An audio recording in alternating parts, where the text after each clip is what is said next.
All I represent in my confidence. I am the greatest. I cannot lose. I'm pretty. And every man believes he's the greatest. Every man would like to be the greatest. Many want to say this, but they fear it. And they see this in myself, and some hate me for it, and some love me so. Do you have a bodyguard? No. You don't? I got one bodyguard. He has no eyes, though he sees. He has no ears, though he hears. He remembers everything with the aid of mind and memory. When he wishes to create a thing, he just orders it to be and it comes into existence. That's God. Oh, he's my bodyguard. He's your bodyguard. He's the supreme. What would you like people to think about you when you've gone? I'd like for them to say he took a few cups of love. He took 1 tablespoon of patience, 1 teaspoon of generosity, 1 pint of kindness. He took 1 quart of laughter, 1 pinch of concern, and then he mixed willingness with happiness. He added lots of faith, and he stirred it up well. Then he spread it over a span of a lifetime, and he served it to each and every deserving person he met.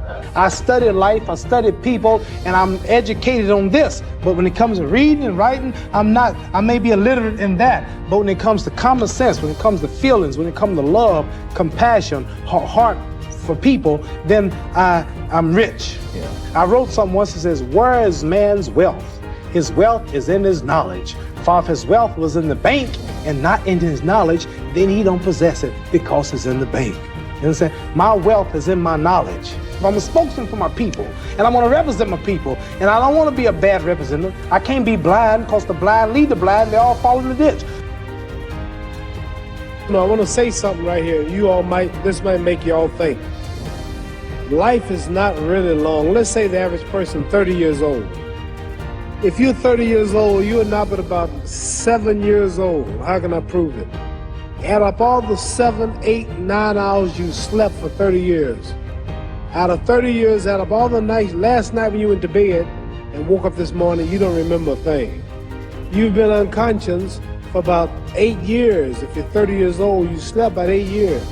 Okay, how much traveling have you done in 30 years? From the television station to home, to another country, to another city, to school, to church. You've probably traveled 2 years of your life or spent just getting back and forth to where you're going. So there's 8 years of sleeping, 2 years of traveling, there's 30 years out of your life before you accomplish anything.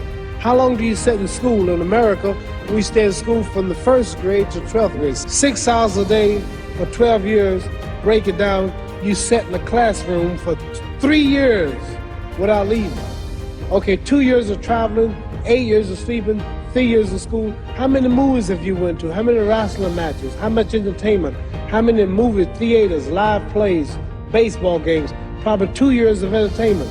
So by the time a man, you older people know I'm bear witness what I'm saying, by the time you have children, by the time you have made a way for your children, by the time you've paid for your home, you're pushing 60 years old. So life is real short. See, Ali, that's the only thing about Ali. When you were watching Ali get beaten up as an old man, even as a young kid, he's not going to quit. You got to kill him. He won't quit. Even he was getting beat up every round, getting kicked out of my lab at home. And it's a champ. No, come on, let me out. Come on out. They wouldn't stop. He would have to stay up there and take the beating like a man. He wouldn't quit. And the way I respect a guy like that so much, I have so much admiration for a guy like that so much, but it's just not right to do that way as a human being. Just say it's over. I come back and fight another day else. You got me, you know. And listen, I always like to think I'm a bad, I don't give a, but that's a part of Ali. That's where he overshines me, because I can't understand a man that's willing to just really die for this, you know. And I talk, but he's the real thing. Why does it make you emotional? Is it talking about him or the relation to you? Me, Ali's a giant. There's no way that other fighters can match him. He'll die for this shit. He'll die. I'm not gonna die for that. Everybody has a purpose in life. Everybody has a destiny. And the knowledge of that destiny enables one to fulfill it. See, so everything was put here for purpose. Ants, buzzards, trees, and it's the knowing of that purpose that enables every man to fulfill it. And And life begins when a person realizes his purpose in life. Very few people know how to go about finding what's the best purpose in their life that they should try to fulfill. And mine was just to be the world heavyweight champion. And then also not only being the champion, but keeping my dignity, my pride, and my manhood, not Uncle Tom, as they say, selling out my people just for the white man's dollar.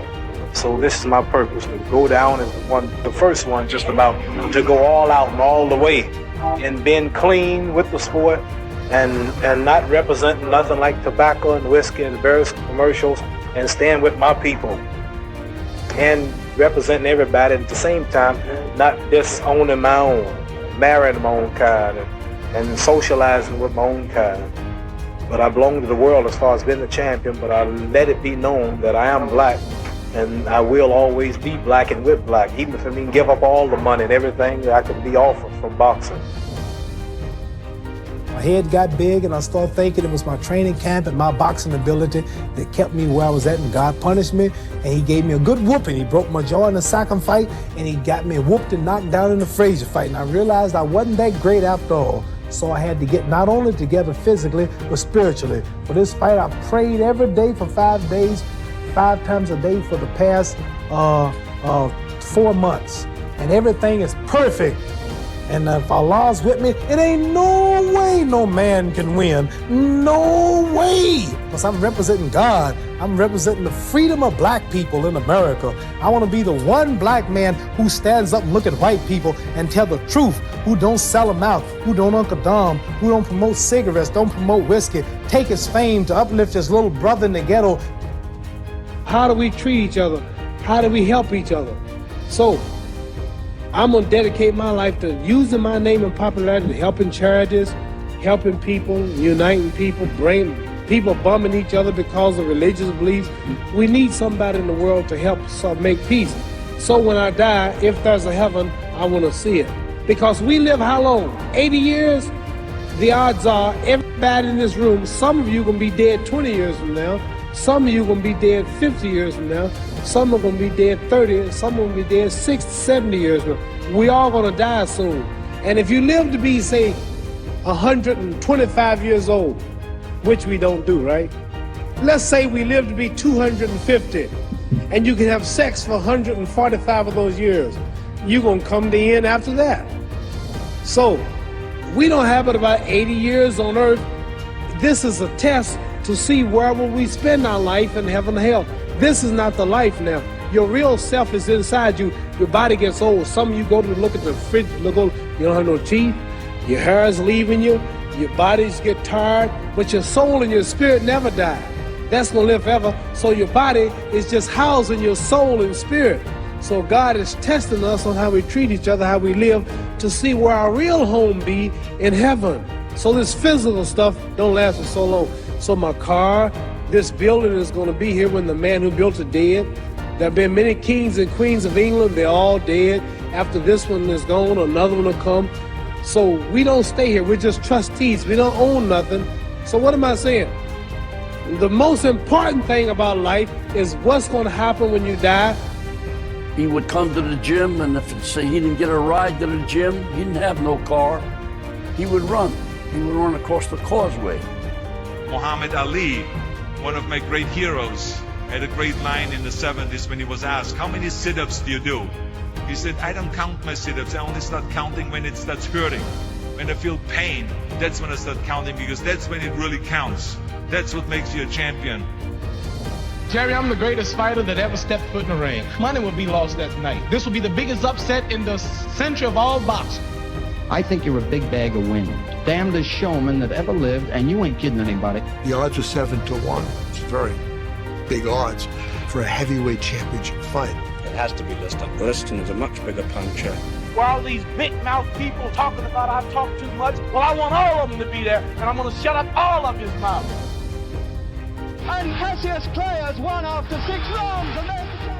Cassius is not my name no more. You want to keep calling me a white man's name? I'm not white. Continues to scream at Terrell. He beat the hell out of those who didn't want to use his name. Mr. Muhammad Ali has just refused to be inducted into the United States Armed Forces. I'm just about broke. I'm not allowed to work here now in America. I'm gonna fight, not for me, but to uplift my little brothers who are sleeping in concrete floors today in America. They want to be famous, they have people. It's a wonderful, wonderful.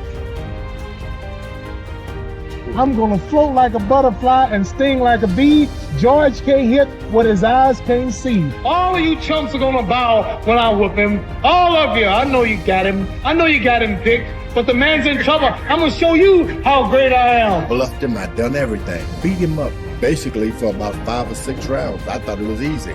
Then about the 6th round, he whispered in my ear after I'd hit him in the side, "That all you got, George?" And never talk about who's gonna stop me. Cause ain't nobody gonna stop me. I must be the greatest. I took up the world. I took up the world. I told you, all of my critics, that I was the greatest of all time. He who is not courageous enough to take risks will accomplish nothing in life.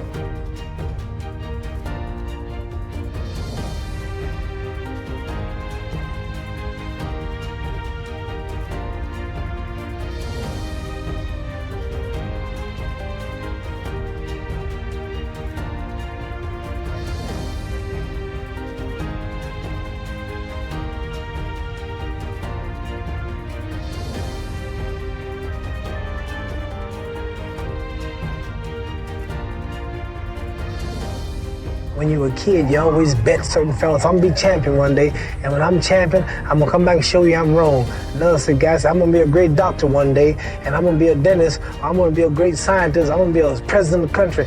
But very few people actually are able to make good of the boast and come home and say, I told you.